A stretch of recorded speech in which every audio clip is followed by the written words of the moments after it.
Right right Prasad గారు, కావాలంటే ఒకసారి ఆ డాక్యుమెంట్స్ తెచ్చి వాళ్ళకి ఇవ్వండి. డేటా ఏదో రెడీ చేసి పెట్టుకున్నారు శివపార్వతి గారు. ఏమంటారు అంటే ఇవి కేవలం ఆరోపణలే, కూటమి ప్రభుత్వం వచ్చిన దగ్గర నుంచి నెలకొక సమస్య బయటికి తీసుకొస్తున్నారు తప్ప వాటిని ప్రూవ్ చేయట్లేదు, ఏమంటారు?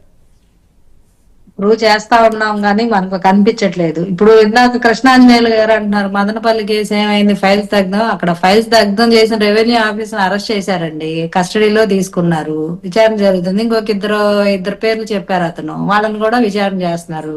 ప్రూవ్ అయితే వాళ్ళని కూడా తీసుకెళ్లి ఎత్తేస్తారు. దీని వెనక పెద్ద ఫిగర్ ఎవరు అనే దానికి క్లూలు లేకుండా చేశారు. వాటి ఛేదించే పనిలో ఉన్నారు. ఇప్పుడు మాకు ఎలాగుందంటే చేసింగ్ గేమ్ లా ఉంది. ఎందుకంటే ఇక్కడ క్రిమినల్స్ పాలించిపోయిన 5 ఏళ్ళు మామూలుగా కాదు. అసలు ఎక్కడ ఇంత పెద్ద కొండను మింగేసినా ఎక్కడ ఆధారాలు లేకుండా చేసేసారు. అంత తెలివిగా అంత చాకచక్యంగా అవినీతి చేశారు. సో అలాంటిది ఎంత తెలివిగా చేసినా ఏడో చోట దొరుకుతారులే కానీ దొరకకుండా ఉండరు. ఆ దొరికేదాకా మేము చూడాలి. ఇప్పుడు మీరు ఎందుకు అరెస్ట్ చేయలేదు, ఏం చేయలేదు అంటున్నా మీరే. ఇందాక అనుష గారు అన్నట్టు మళ్ళీ ఎందుకు వచ్చారు బయటికి, మీరేం చేశారు, ఊరు కక్ష సాధింపేగా. మళ్ళీ అది కూడా ఇంకొక స్ట్రాటజికల్ అటాక్ మాకు సొసైటీ నుంచి ఎదురైంది. కాబట్టి ప్రభుత్వం అనేది చట్టం ప్రకారంగా ఏం చేయాలి కానీ ఏదో రాగానే మాకు కక్ష ఉన్న వాళ్ళందరినీ ఎత్తేయడం, లేదా ఆరోపణలు వచ్చిన వాళ్ళందరూ పీడిఎస్ రైస్ వ్యవహారంలో కూడా ఇప్పుడు పేరు నాని గారి మీద కంప్లైంట్ విచారణ జరుగుతుంది. వాళ్ళు ఆయన తీసుకొచ్చారు, మాట్లాడుతున్నారు, అయిపోయింది. మళ్ళీ ఆయన్ని దోషిగా నిరూపణ అయితే ఆయన్ని కూడా తీసుకెళ్లి జాయిన్ ఇప్పుడు ఏ7 ఏ6 ఆయన యాడ్ చేశారు. సో ఏదైతే ప్రాసెస్ జరుగుతుంది మనకు తెలుసు కదా, మన ఇండియన్ లెజిస్లేషన్ లో ప్రాసెస్ కానీ లేకపోతే సజ్జల రామకృష్ణారెడ్డి గారి అన్న జనార్దన్ రెడ్డి గారు చెప్పిన మాటలు చూసుకుంటే కనుక మాకున్నటువంటి ఏదైతే భూమి ఉందో అది మా వరకే ఉంది, 5 ఎకరాలు ఏమో రాజు నాయక్ అనే వ్యక్తి దగ్గర మేము కొన్నాము, ఇది 1994లోని మా కుటుంబం ఏదైతే ఉందో ఈ భూమి కలిగి ఉందంటూ కూడా చెప్తున్నారు. ఒకవేళ ఫారెస్ట్ అధికారులు 2014 నుంచి కూడా ఈ విషయాన్ని తేల్చలేదని కూడా చెప్తున్నారు. నేను వినింది మాత్రం సజ్జల రామకృష్ణారెడ్డి ఒక సాధారణ మధ్య తరగతి నుంచి వచ్చిన జర్నలిస్ట్ అని విన్నా. ఆయనకు మరి 1994లోనే 100 ఎకరాలు ఉందంటే మరి అది మైండ్ షాక్ అవుతుంది. నేను 30 ఏళ్ళు అంటున్నాను, ఇంకొక 50 ఏళ్ళు రాయించుకోండి, ఇబ్బంది లేదు. మనం ఎట్లాంటి డాక్యుమెంట్స్ అయినా గంటలో క్రియేట్ చేయగల సత్తా ఉన్న గవర్నమెంట్ అది. పోయిన గవర్నమెంట్ 5 ఏళ్ళు 50 ఏళ్ళు కాదు 100 ఏళ్ల క్రితం కూడా మాకుంది, లేకపోతే స్వతంత్రం పూర్వం కూడా మాదే ఆ ల్యాండ్ అని కూడా మీరు అసలు ల్యాండ్ టైటిలింగ్ యాక్ట్ తెచ్చి అసలు జనాల ల్యాండ్ లో కబ్జా చేయాలని చూసారు. ఇదో పెద్ద లెక్క, ఉఫ్ అంటే ఊదిపోతాయి. ఈ అటవీ భూములా లేకపోతే ఆ భూముల ఈ భూములా కాదు, అన్ని భూముల్ని ఇప్పుడు ఎవరు ఆక్రమించకపోతే 63,000 చదరపు కిలోమీటర్లు ఉన్న అడవి భూమి ఈ రోజు 37,000కి ఎందుకు చేరింది? అది క్లియర్ గా అర్థమైపోతుంది. అంటే ఈ ప్రాసెస్ లో చాలా గవర్నమెంట్లు మారిని, చాలా ముఖ్యమంత్రులు వచ్చారు, మంత్రులు వచ్చారు, ఎంపీలు వచ్చారు, అందరూ జరిగింది. ఇప్పుడు మేము రిక్వెస్ట్ చేసుకునేది ఇప్పుడు కూటమి వచ్చింది, అట్లీస్ట్ ఇప్పటికైనా సరే ఆ 33,000 ఎకరాలు 33,000 చదరపు కిలోమీటర్లైనా కాపాడుకుందాం. వీలైతే కొంత ఆక్రమణకు గురైన దాన్ని వెనక్కి రికవరీ చేసే ప్రాసెస్, జియో ట్యాపింగ్ ఇలాంటి యాప్స్ వాడైనా సరే ఇంతకు ముందు ఉన్నదాన్ని ఎక్కడెక్కడ ఆక్రమణకు గురైంది, ఎవరి పేరు మీద ఉన్నాయి, ఎలా దాన్ని ఇట్లా ఎలా చేశారు, గవర్నమెంట్ లో జీవోలే రిలీజ్ చేసిన పరిస్థితి ఉన్నాయి. మేము పట్టాలు ఇచ్చడానికి అవకాశంగా ఉండేలాగా కొన్ని గవర్నమెంట్లు చుక్కల భూముల్ని ప్రజలకు రైతులకు పంచుతున్నాం, లేదా పోడు భూములు వ్యవసాయం చేసుకోవడానికి గిరిజనులకు అండగా మేము ప్రభుత్వం కొంత భూమిని ఇస్తుంది, వాళ్ళకి ఆదాయం కల్పించడానికి ఇస్తుంది. ఈ రకమైన జీవోలని అడ్డం పెట్టుకొని పేదలను అడ్డం పెట్టుకొని బొక్కిన పరిస్థితి, పేదలకు ఇవ్వాల్సిన బియ్యాన్ని బొక్కిన పరిస్థితి. ఈ రకంగా పేదల్ని ఫ్రంట్ ఫ్రేమ్ లో పెడుతున్నారు, వెనక మాత్రం దోచేస్తున్నారు. ఇది ఇల్లీగల్ ప్రాసెస్ ను కూడా లీగలైజ్ చేసి దోచేసిన ఘనత వైసీపీకి ఉంది. ఇప్పుడు ఈ ఇల్లీగల్ ని లీగల్ చేసి ఎలా దోచారో దాన్ని మేము ఇది ఇల్లీగల్ ని లీగల్ గా ఇట్లా ప్రూవ్ చేసుకొని ఇట్లా వెళ్ళారు, ఆ ప్రాసెస్ ను మేము ప్రూవ్ చేయడానికి నానా తంటాలు పడాల్సిన పరిస్థితి వస్తుంది. ఆధారాలు ఏమీ లేకుండా భయపెట్టి ఉన్న మనుషులను కూడా ఒక రకంగా చంపేస్తామని భయపెట్టి ఈ టైప్ లో సాక్ష్యాలను కూడా ఇప్పుడు అంతెందుకండి, కళ్ళెదురుగా బాబాయ్ మర్డర్ జరిగింది. ఇంతవరకు సిబిఐలు హేమీలు కేంద్రంలో ఉన్న సిబిఐ వల్ల కూడా తేల్చలేకపోయింది. అది మరి మన మన మన కెపాసిటీ మామూలుగా ఉండదు. అట్లా ఆ టైప్ లో ఉన్న అన్ని ఆధారాలు పక్కాగా ఉన్న దాన్నే ఇంతవరకు ఏం చేయలేక అంటే చేతులు తీసుకోవాల్సిన పరిస్థితుల్లో వ్యవస్థలు ఉంటే కాలం అన్నిటికీ సమాధానం చెప్పిందంటే రేపు చూద్దాం. రైట్, సూపర్ అని చెప్పి కోర్టులో ముద్దాయిని మమ్మల్ని నించోబెట్టి వాయించడం కరెక్ట్ కాదండి. కృష్ణాంజలి గారు మాకు కొంచెం టైం ఇవ్వండి, మేము ఎవరిని వదిలిపెట్టాం.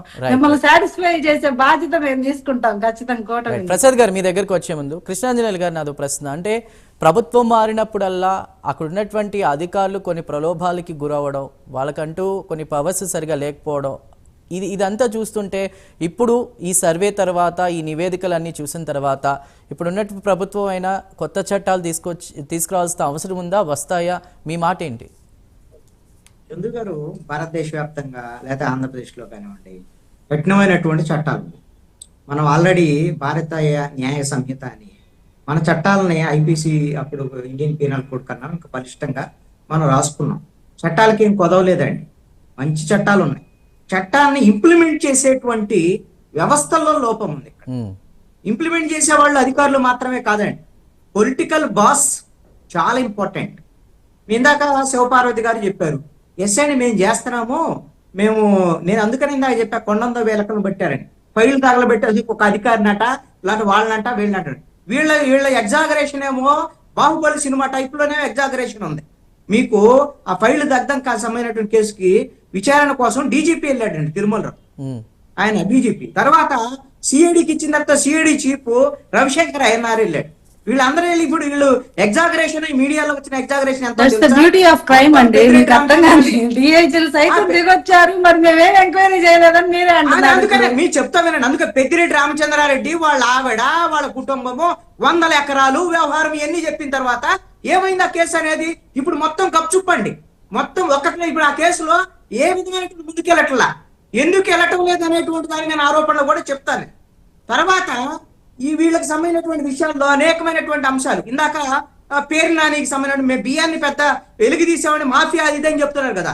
పేర్ని నానికి సంబంధించినటువంటి కేసులో సివిల్ సప్లైస్ కానివ్వండి, ఈ ప్రభుత్వాలు కానీ వీళ్ళు ఏమీ బయటికి తీయాల. పేర్ని నాని వాళ్ళంతట వాళ్ళు మేము 1,68,00,000 విలువ చేసేటువంటి 6,577 బస్తాలు మా గోడౌన్లో కనపడకుండా పోయే, అడిగి మేము డబ్బులు కొడతామని వాళ్ళు స్వచ్ఛందంగా ముందుకు వచ్చారు. అప్పుడు వీళ్ళకి మేలుకు వచ్చింది. మేలుకు వచ్చేసి మీరు డబ్బులు కట్టండి, ఎంతకన్నా ఎక్కువ వీళ్ళు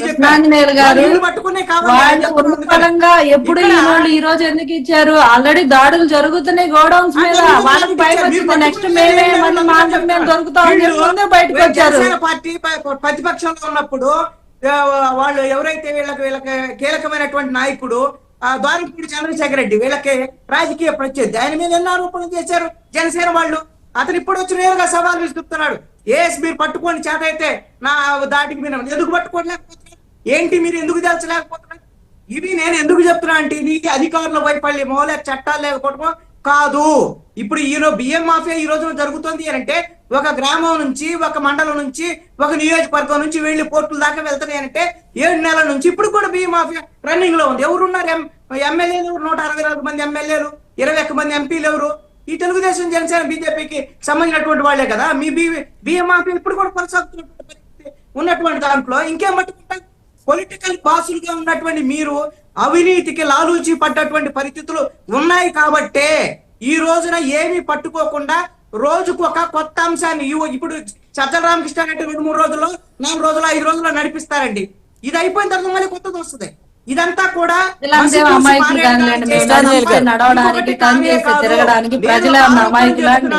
కృష్ణాంజనేయులు గారు ఏదో వండి ఆదాని నుంచి లంచాలు తీసుకోకపోతే ఎందుకు జగన్మోహన్ రెడ్డి మీద 1,20,000 కోట్ల రూపాయల ప్రజల మీద భారాలు పడేటువంటి ఆదానితో జరిగినటువంటి ఒప్పందాల మీద న్యాయ పోరాటం చేసినటువంటి వాళ్ళు ఆ ఒప్పందాలు ఎందుకు రద్దు చేసుకోవట్లేదు? ఎందుకు జగన్మోహన్ రెడ్డి మీద కేసులు పెట్టడం? కేసు పెట్టేటువంటి అధికారం ఆంధ్రప్రదేశ్ ప్రభుత్వానికి లా అండ్ ఆర్డర్ రాష్ట్ర పరిధిలో ఉంటుంది. రాష్ట్ర ఏసీబీ వాళ్ళు కేసులు నమోదు చేయొచ్చు. ఎవరు పర్మిషన్ అక్కర్లేదు. మరో ప్రశ్న, అంటే గత ప్రభుత్వంలో తప్పిదాలు జరిగినా కూడా ఏనాడు అప్పుడు ముఖ్యమంత్రిగా ఉన్నటువంటి జగన్మోహన్ రెడ్డి గారు ఏ రోజు ఏ అధికారిని నిలదీయలేదు. కానీ ఇప్పుడు కూటమి ప్రభుత్వంలో ఇసుక కావచ్చు, ప్రత్యేకించి ఒక ఎగ్జాంపుల్గా తీసుకున్నా, అక్కడ మళ్ళీ ఏదన్నా అవకతవకలు జరిగితే అధికారులని వార్నింగ్ చేస్తున్నటువంటి పరిస్థితిని మనం చూస్తున్నాం కదా. అంటే ఒక మార్పు రాలేదంటారా? ఒకటి చందు గారు, న్యాయంగా మాట్లాడుకుందాం. ప్రతి ప్రభుత్వంలో ఎమ్మెల్యేలకి లేక రాజకీయ నాయకులకి, అధికారులకి ఎక్కడ అవినీతికే వాళ్ళ సమైనటువంటి వాళ్ళ కోట్లు కోట్లు డబ్బులు పెట్టి వస్తారు, గెలుస్తారు. మద్యమం, ఇసుక, మైన్స్, అదే విధంగా భూములు, ఇవి వాళ్ళ ఆదాయ వనరు. దీంట్లో వైఎస్ఆర్ కాంగ్రెస్ పార్టీ అసలు వాళ్ళు పరిధి దాటి వ్యవహరించారు. ఏం తెలుగుదేశం బీజేపీ గవర్నమెంట్ లో వాళ్ళు చేయలేదా? వైఎస్ఆర్ కాంగ్రెస్ పార్టీ కూడా చేయలేదు. అరెస్ట్ చేయాలని నేను అడుగుతున్నా అంటే, అరెస్ట్ చేయాలి అనేటువంటి కనీసము ఇట్లాగా ఒకళ్ళ కనీసం మీ రాజకీయ ప్రత్యర్థుల మీద చర్యలు తీసుకుంటే లాలూచి పడుతున్నారు. జనసేనలో వచ్చి బాలినేని శ్రీనివాసరెడ్డి చేరితే భూ కుంభకోణాలు మొత్తం మంచి అయిపోయినాయి.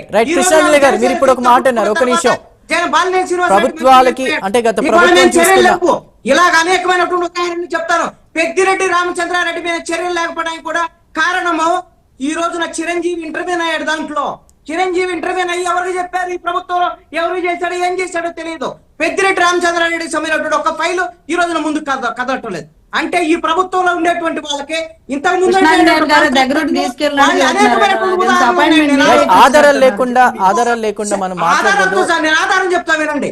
మీరు 1,29,000 కోట్ల మీరు ఇందాక ఒక మాట అన్నారు దానికి కూడా విద్యుత్ కుంభకోణం జరిగింది, అందుకని మేము విద్యుత్ ఛార్జీలు పెంచామని చెప్పారు.